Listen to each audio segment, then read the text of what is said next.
Hi guys, John Cordisco back again with another great chess video for you. This is a great game. Wow, what a game. It's a little bit long, but this is from the London Chess Classic. It's between Luke McShane of England as white. Exciting player. He'll take chances. He's probably the best amateur, top 5 amateurs in the world, I think. True amateurs. I met him once at the World Open in Valley Forge, Pennsylvania in 2010, and I'll tell you, he's a really good guy too. Gave me his autograph. We talked briefly. He's great. It's too bad that chess doesn't pay more. He'd probably turn professional. And 11 Aronian, world-class player. I believe he's number 2 in the world now, from Armenia as black. It's going to be a reload pay. Now I say this is a wild game. One side has double queens. One side under promotes. It's crazy stuff. It's a great game. So let's get to it. It's going to be a reload pay, so we'll just breeze through it. A close reload pay. These moves have been seen a million times before. A4, castles, bishop e7, d3. I'm going a little quick through the opening because all of us have seen this a million times. And it's a long game, so I want to get through it. b5, bishop, d6, a4, d7, c3, knight a5. Now we're going to stop here. For whatever it's worth department, black, oddly enough, on move 10 has about a third of a pawn advantage, which I find interesting. Bishop c2, c5, rook e1, rook e8, knight f1. It's kind of typical in the reload pay. You'll get a knight f1. What they're trying to do is trying to reroute this knight on the king side for attack. Knight e6, knight e3, b4. It's about even position. You know, I play e4 a lot myself. I just hate running into Sicilians all the time, so I don't play e4 like I should. I've been working on the King's Indian attack against the Sicilian, but this is a very, very positional, intricate game. Old school, reload pay, or Spanish as some call it. h3. I think that's a stop. The pin here. It would be very annoying. Rook b8. Knight c4. Now the only problem I can see in black's camp is this pawn here. This pawn is backwards. He's going to have to move him up. And this pawn too. So we'll see how it works out. But there's going to be a break here. Surely there has to be. The tension's building up. Bishop e6. Bishop. Pawn. They're just maneuvering and maneuver. Now here we are on move 17. And if I'm not mistaken, all the pieces are still on the board. It's pretty crowded. Oh, heck's going to break loose here at any moment. Bishop e3. Finally, we get capture. Pawn takes, d5, e takes, knight takes. Black's got a very active position. Aronian's playing this very well. Not as advisable, I think, instead of knight takes as queen takes, and it would be knight takes, rook takes, c4. Pretty bad for, it's not overwhelmingly bad for black, but it's tough. After knight takes, queen c2. Interesting might have been, I think, instead of queen to c2, bishop d2, bishop f6, a5. Just shutting down the advance of the a pawn. After queen to c2, e4. Here come the breaks. Once the breaks start, they seem to just keep going. D takes, knight takes, rook takes. rook takes, queen takes, knight a5. Of course, she doesn't lose the piece there because the knight is pinned. As you can see, the knight can't move because of the pin, and the knight's attacking the knight, so it's not like it's a lost piece. But what you're going to see here is really something, what comes next. Now, as I just explained, there's a pin on the knight, so it looks like black's going to get his piece back. But what happens next is totally unexpected. Knight takes a5, sacrificing the queen. Bishop takes b3, knight takes. So let's backtrack here.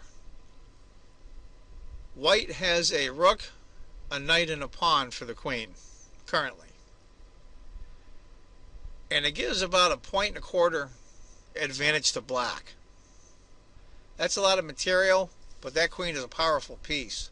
So let's see how this works out for Luke. Queen to b6. Knight on b to d2. If we want c4, rook to d8. After knight to d2, queen to b2. Now it's up to black here, being there's a rook and a knight for the queen, to pick up some of these loose pawns. That's the key to this whole thing, I think, for me. It would be for me. Rook a to e1. He's just consolidating now. If you see, he's trying to set up, I'll call it a fortress for lack of a better term. Rook to b1 would have led to queen to c2, rook e to e1, bishop g5. Rook to d8. Now, when you have two pieces for a queen, a rook and a knight, you got to bring all your pieces into play. The queen can't do all of the work. Knight to f1. You see the fortress is kind of getting set up here. c4 to stop the advance of the c pawn. Knight to e5. Bishop c5. Rook to f3. Now there's two pieces hitting the f pawn.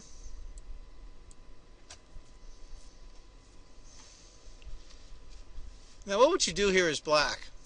It's interesting because you've got to really coordinate really well with the small amount of pieces you have. You have a rook, a bishop, and a queen. Black handles it by going queen to b3. a5 just to move the pawn.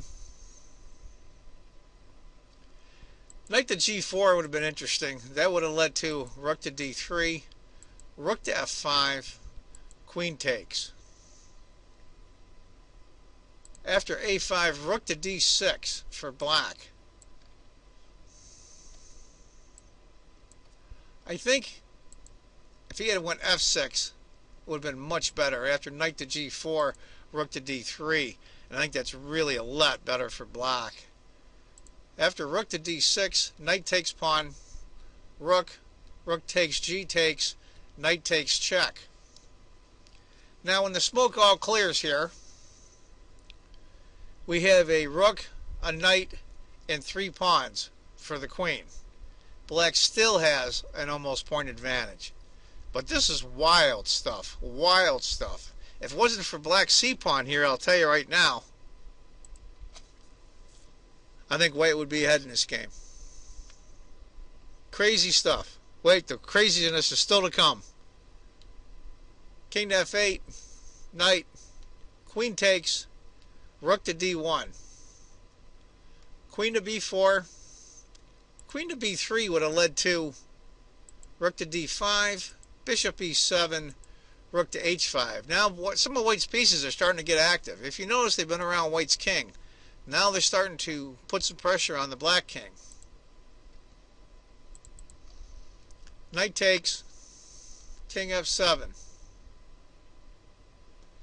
Knight moves. Interesting, if knight to d7, bishop, knight checks, king e6, and not really much difference there for white. After knight to d5, right now, believe it or not, it's only about a half a pawn advantage for black. This is wild stuff, I'll tell you. This is craziness. Queen to b2, Knight D to E3. Interesting might have been rook.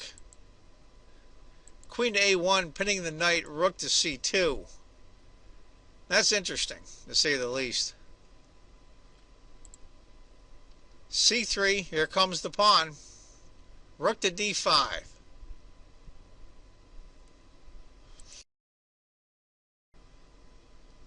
Now it looks like white's going to have to give up a minor piece, probably one of these knights. Probably this one, not this one, but either one, to stop this pawn. We'll see how it goes. Bishop E7. Rook checks, King E8. G4. He's starting to get his kingside pawns advanced. It's a little late though. I think he should have done it long before this. I'd have to go through and really analyze it, and this is a really hard position to analyze. But I think he should have had some more counterplay long before this. C2. Now the knight has to take. He has to sacrifice the knight. So let's recoup here. You have a rook and 4 pawns currently for the queen, and about a 1.5 advantage on the score for black. Knight to G3, guarding the pawn. He's got to guard everything now. He can't lose anything more. Queen to C7. Interesting might have been instead Queen to C3, King to G2. After Queen to C7, Knight to H5. He started to get back in the attack for counterplay, but he's missing a knight. It looks tough for Luke right now. Let's see how this works out, because it gets really crazy in the end. Bishop to D8. King to G2. He's got to get those pawns advanced farther. Queen to C6. Rook to E5 check. King to F7. G5. Queen to A4.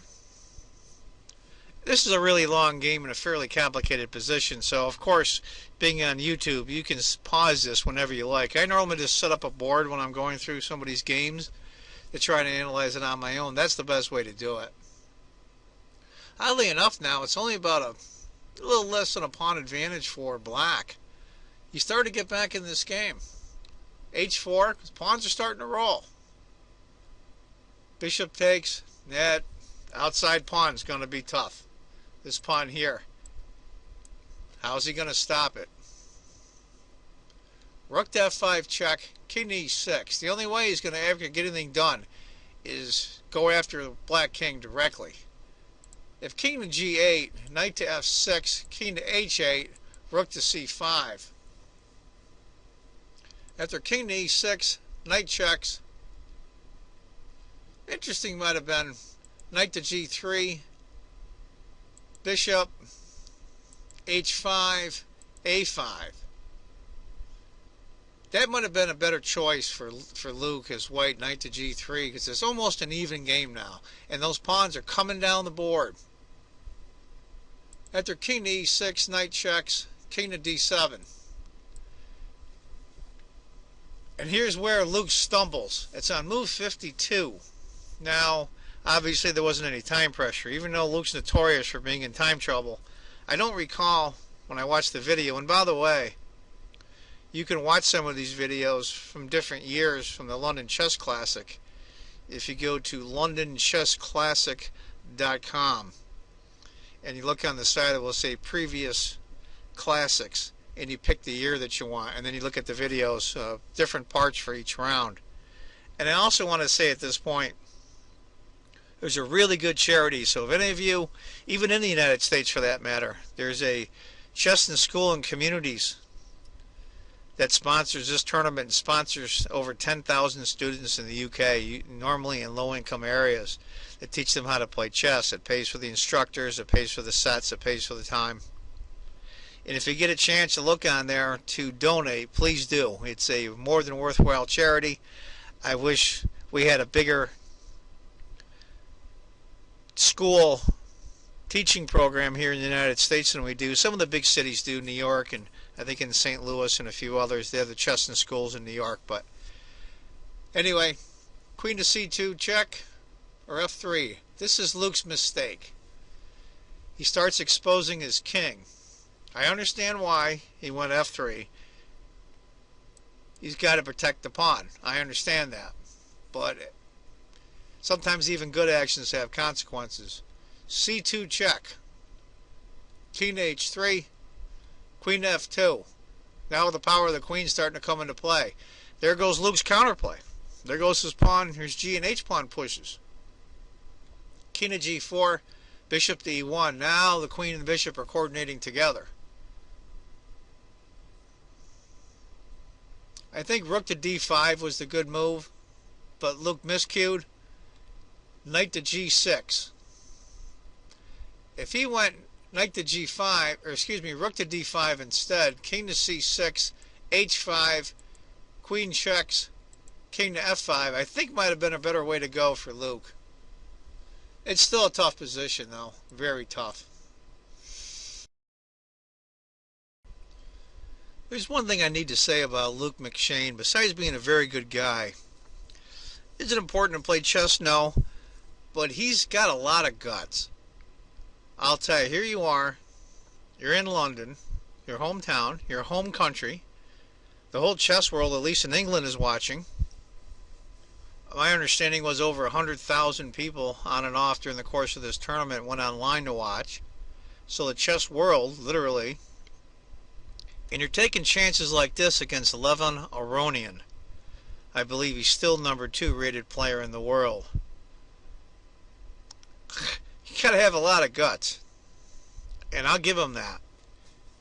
It's one of those things, he's an amateur. I guess he works in the financial district in London. Probably makes a lot more money. He's a pretty smart guy. But he still loves chess. And he still plays. It's too bad he didn't go professional.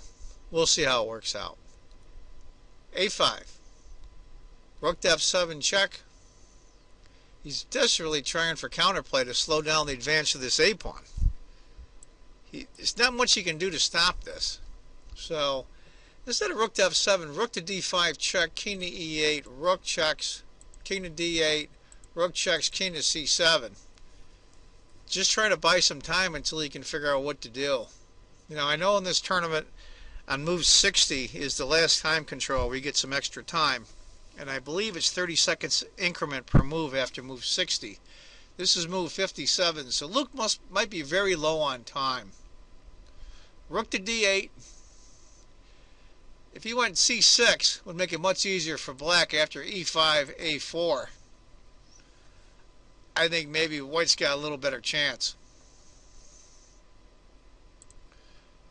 Rook to d8, e5, a4.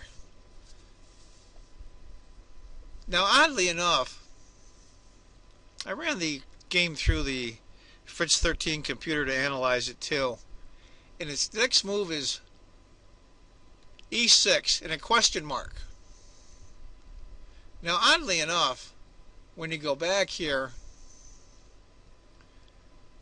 as the computer runs, e6 is the second choice. But what Luke should have done instead, and he must have been seconds on time, because this is move 59, he should have won rook to f8 check, king to d7, rook to f7 check, king to c6, e6. I think that would have been a lot better way to go for a couple of reasons. One, it's a better move, and two, is it gets him past move 60, which would give him time. This is a complicated position, and White is struggling. Had a heck of a queen sacrifice, now he's trying to convert it. And he's against Levon Aronian. And it's tough. He should have done that just to get move 60. After e6, which I think was a mistake, bishop b4. And e7 check. I really don't think that knight e5 would have made much difference. King to e8, g6, queen to g2 check, king to f4, queen, king, checks, king f5, bishop d6. And it's almost a 4-point advantage for black at that point. After e7 check, bishop takes, knight takes, queen to c5. Now that knight is struggling for a decent place to go. He went king to h5. Now I know what he's probably thinking. Queen takes, rook takes, king takes, and this pawn marches down the board, and my 3 pawns I'm hoping to draw, or maybe even win. Knight to g6 I don't think would have changed much, because after a3, rook to f8 check, queen takes, knight takes, a2. That pretty much dooms white. After king to h5, a3, king to h6. Too slow. But what can he do? He can't advance this pawn because the queen. Advance this pawn is too slow, and he can't advance this pawn because the king's in the way. So what choice did he have? King h6, a2.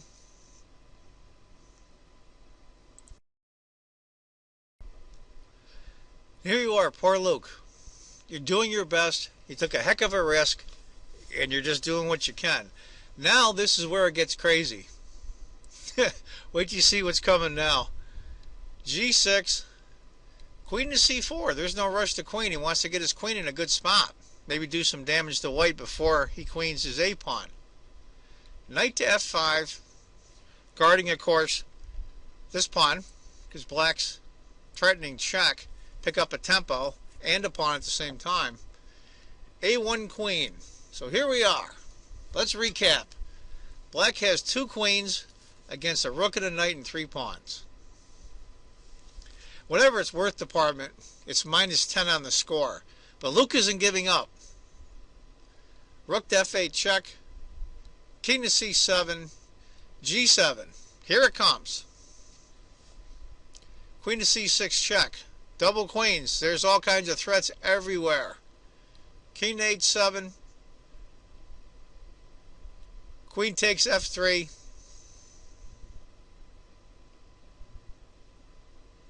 Now this is where a move I find really amazing.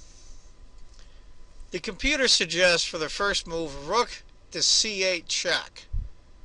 And of course what he's trying to do is after the check, pawn queens with check if he takes the rook. Crazy stuff. The second suggestion is knight to h6. What Luke did was he went g8 knight. Under promoted. I think saw some commentators later that said talk to Luke after the game, and he was convinced somehow with the double knights and rook and that h pawn that he could set up a fortress against both queens. I gotta give it to him. It's -15 in score, but he just believes and loves the game so much that he'll look for anything, no matter how impossible it is. And I gotta admire that. He's just not giving up. And you gotta remember something. If black makes a mistake here, I don't mean drops a queen or whatever, or gets his king mated. If he makes a mistake in the position with his queens, and white does set up somewhat of a fortress, he can draw this. It's like I used to say all the time in sports, in American baseball, when the guy's coming around third base to go to home, and you can see it's going to be a really close play. And the guy throws from the outfield to the catcher, and the runner is out right at the last second. And they ask him, why did you try that? He says, because in order for him to get me out, he has to make a perfect throw. Okay, we're all humans. Perfection is an unattainable goal. That's why I think Luke is continuing. Plus, he just has a fighting spirit. He just doesn't want to give up. Queen checks. Knight blocks. Queen e5. It's closing in. Knight to g7. Rook to f7 wouldn't really help much, because after king moves, knight, queen to e6, the noose is closing. Knight to d5 check, king to c5, rook to f6, queen to d7 check, king to h8, queen checks, knight blocks, queen takes, there goes one knight. Rook to c6 check, king takes, Knight to g7, queen checks, king, and rook to d2 mate. That's a funny mate. We got a queen coming from this side, and this queen is blocking off all the other squares for black. Pretty cool mate. Knight to g7, queen takes h4, rook to f7.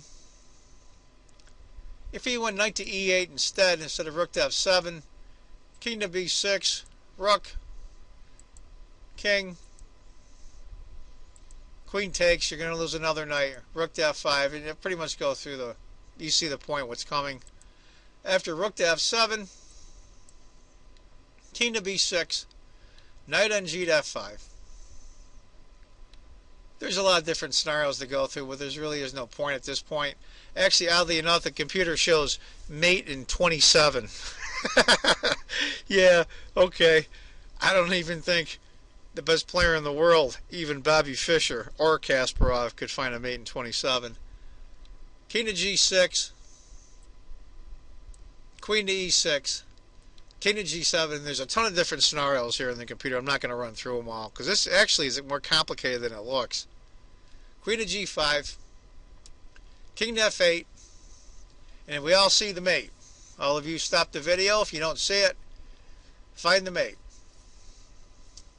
Queen to c8. All kinds of triangulations going here. This queen's guarding all these squares. It's guarding these squares. And there's a check. And that's the game. I gotta give Luke a round of applause for that. It was a hell of a try. And I think Levin really had to work for it. That wasn't easy to figure out. Anyway, that's the game for today.